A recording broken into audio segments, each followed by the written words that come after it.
The Hare and the Tortoise. In the forest there was a clearing where many animals gathered each evening after going to the river to drink. The tortoise was usually the last to arrive, and the other animals would laugh at him as he plodded into the clearing. "Come on, slowpoke!" they would call out as he came through the grass towards them.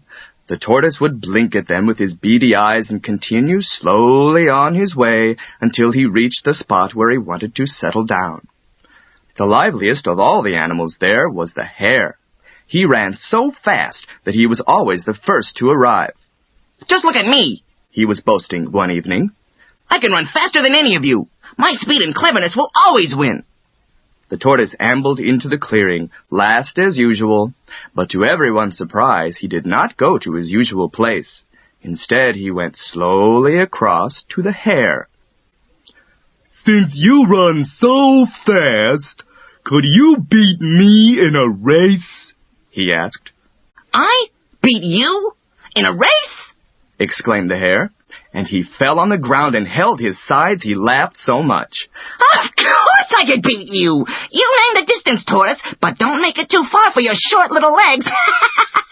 And he roared with laughter again. Most of the other animals laughed too. It did seem a very comic idea. The fox, who thought they would see some good sport, said, "Come on then, Tortoise. Name the distance and the time, and then we will all come to see fair play." "Let us start tomorrow morning at sunrise," suggested the tortoise. "We'll run from this clearing to the edge of the forest and return to this spot again along the bank of the river." "Why, it will take you all day to go so far, Tortoise. Are you sure you want to go ahead with it?" asked the hare. He grinned all over his face at the thought of the easy victory he would have. "I am sure," replied the tortoise. "The first one back to this clearing will be the winner." "Agreed," said the hare as the tortoise settled down in some long grass to sleep for the night. The next morning the clearing was full of animals who had come to see the start of the great race. Some ran along to the edge of the forest to make sure that both animals followed the proper route. Others chose good places to watch along the way. The hare and the tortoise stood side by side. As the sun rose, the fox called out, "Ready, steady, go!" The hare jumped up and was out of sight almost at once. The tortoise started off in the same direction.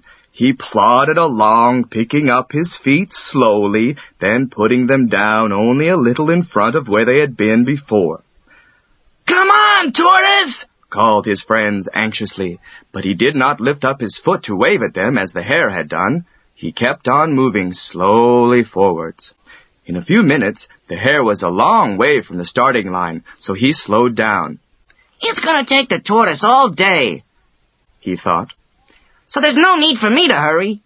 He stopped to talk to friends and nibbled juicy grass here and there along the path. By the time he reached halfway, the sun was high in the sky and the day became very hot. The animals who were waiting there saw the hare turn back towards the clearing. They settled down for a long wait for the tortoise. As he returned by the river, the hot sun and the grass he had eaten made the hare feel sleepy. "There's no need to hurry," he told himself. "Here's a nice shady spot." And stretching himself comfortably, he lay down. With paws beneath his head, he murmured sleepily, "It won't matter if Tortoise passes me. I'm much faster than he is. I'll still get back first and win the race."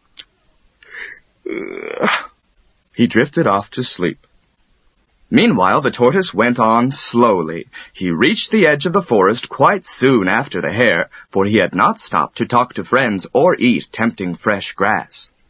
Before long, smiling gently, he passed the hare sleeping in the shade. The animals in the clearing waited all day for the hare to return, but he did not arrive. The sun was setting before they saw the tortoise plodding towards them. "Where is the hare?" they called out. The tortoise did not waste his breath in answering, but came steadily towards them. "Hurrah! Tortoise has won! Well done, slowpoke!" the animals cheered. Only when he knew he had won the race did Tortoise speak.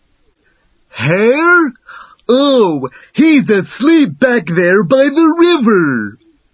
There was a sudden flurry, and at great speed the hare burst into the clearing. He had woken, and seeing how long the shadows were, realized he had slept for much longer than he intended.